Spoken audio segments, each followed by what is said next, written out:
How you respond to a dick pic depends on whether or not you wanted these pics in the first place. If the photo is wanted, or the sender is a significant other, you can give them a compliment like, "looking good," or respond with a positive emoji like the heart eyes emoji. If you're feeling comfortable, you can even respond with a nude photo of your own. If the dick pic comes as a surprise, ask them to explain themselves and say something like, "Why would you send me this?"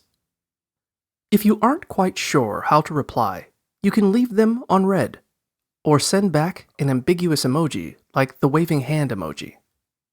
If the photo is unwanted, try responding with something snarky like, "You should get a doctor to check that out," or say, "I've seen better," to let them know you aren't impressed.